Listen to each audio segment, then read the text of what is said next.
Iran's presidential election has gone to a runoff, where a moderate lawmaker will stand against a protege of the supreme leader. It came down to a tight race between a low-profile lawmaker, Masoud Pezeshkian, the sole moderate in a field of 4 candidates, and former Revolutionary Guards member Saeed Jalili. The Islamic Republic's Interior Ministry said on Saturday that no candidate had secured enough votes, and a second round will be held on July 5th. Turnout in Friday's election hit a historic low of about 40%, based on an Interior Ministry count. Supreme Leader Ayatollah Ali Khamenei had called on voters to turn out, hoping to boost the legitimacy of the clerical establishment. But there's widespread discontent over economic hardship and restrictions on political and social freedom. Many Iranians have mocked the vote on X with the hashtag #ElectionsCircus. Pezeshkian, though faithful to Iran's theocratic rule, has publicly criticised authorities over the death of Mahsa Amini, an Iranian Kurdish woman whose death in custody sparked mass unrest in Iran in 2022. He also favours détente with the West, while Jalili is staunchly anti-Western. Neither candidate is expected to usher in significant shifts for Iran, because Khamenei calls the shots on major issues, like Iran's nuclear program and support for militant groups Hamas and Hezbollah. But the next president would run the government and affect the tone of domestic and foreign policy, and could even influence the succession to Khamenei. بعد کارشناس اسمشو میذاریم ولی دقیقاً نیستن قطعاً نخواهد توانست ما رو به آنچه که در این کوتاه مدت میشه خدمت شما عرض کرد. برای هر اقدامی اول ما یه مشکل اساسی داریم که همراه کارشناسانی که خواهند اومد، خواهند نشست و یک برنامه درستی رو تنظیم خواهند کرد، امکان نداره ما بدون ارتباط یا باز کردن مرزهامون با دولت‌هایی که در منطقه هستن و با دنیا بتونیم به اون 8% برسونیم. همونجوری که عزیزان ما گفتن برای رشد 8% ما سالانه 200 میلیارد دلار پول می‌خوایم. در همین حالت عادی بخوایم این 200 میلیارد رو تهیه بکنیم غیر ممکنه. در نتیجه اون که ما باید با دنیا چگونه ارتباط برقرار کنیم و چگونه ارتباطات بین المللی رو حل کنیم یکی از ملزومات این هدف هست و اگر نرسیم فقط شعاری است که داریم میدیم. آنم بود این که ما فقط رشد رو منوط کنیم به سرمایه، این حتما ناقص این نگاه. ما امروز فرصت‌های بسیار ارزشمندی کشور داره که اتفاقا لازمه اون یک جهان فرصت یک ایران جهشه. یعنی ایران میتونه جهش کنه، میتونه این رشد 8% رو انشاءالله در این 4 سال آینده و در برنامه 5 ساله دنبال کنه و این محقق بشه. اما لازمش چیست؟ اینه که فکر نکنید که با چند تا حتی جذب سرمایه انجام خواهد شد. اندیشمندان استفاده کنن، متخصصین استفاده کنن، تصمیم سازی بکنن. بهره‌وری میتونه نصف از این 8% باشه. در همین برنامه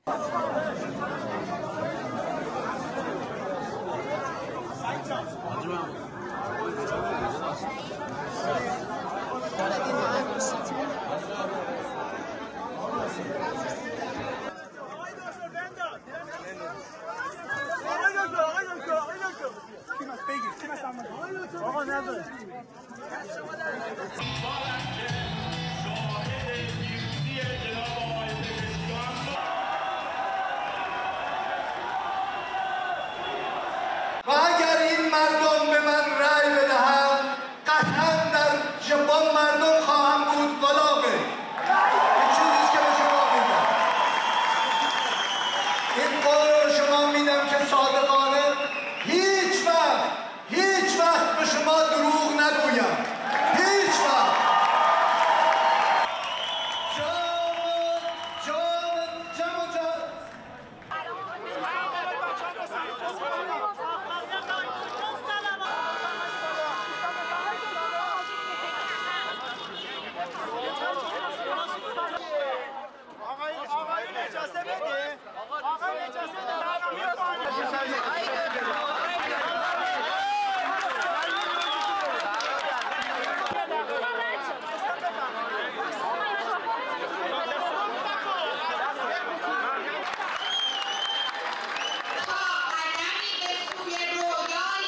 چهل سال ما با این مداخلات میخوایم حجاب و نمیدونم اون چیزهایی که این آقایون میخوان رو در جامعه زنان درست بکنیم.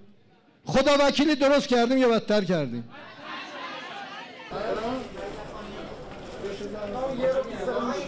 سلام کن. آقای دکتر شما صحبت کنید.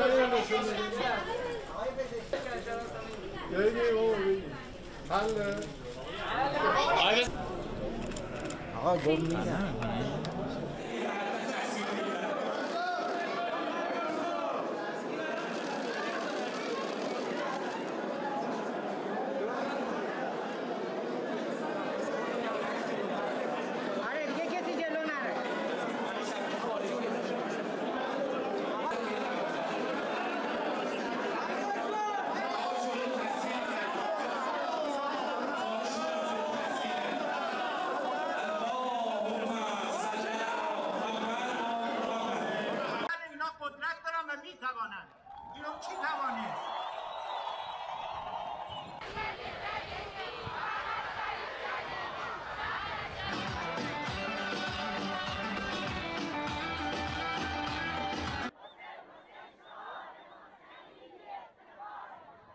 حسین شعار ماست، جلیلی افتخار ماست.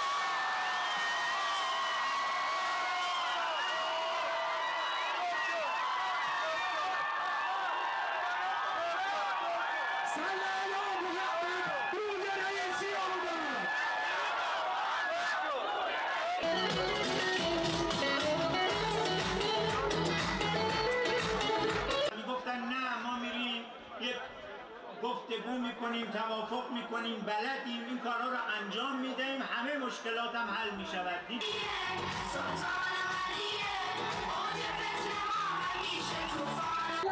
محمد روی رئیسی آمد.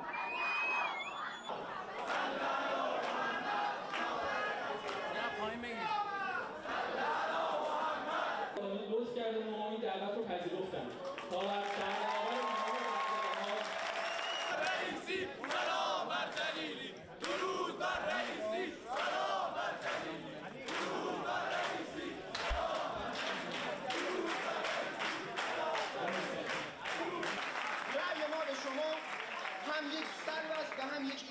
هم یک نه و هم یک آری. بنده خودم مذاکره کننده هسته‌ای بودم، صحبت میکردیم، دنبال میکردیم، اما در جهت دفاع از منافع ملت، دفاع از حقوق ملت، نه اینکه اون رو از بین ببریم. پیدا کردن، اومدن حرفشون رو زدن، اما جواب نشیدن و مختلف مطرح میشود، اینها نمیتواند با توجه به پخش شدن آرا آیا کار به جایی که برسه که بخواین انصراف بدین، انصراف میدین یا نه؟ این رو صداتون نمیاد، صداتون نمیاد، چی به این چیزی نداره.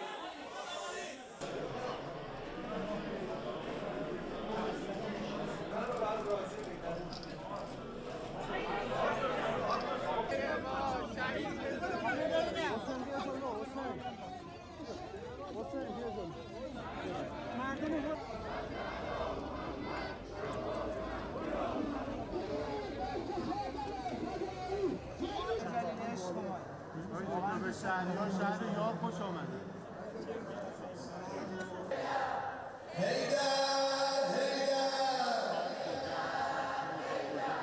یادی که دارن در این حرکت بزرگ دیده بشن، نادیده انگاشته نشون.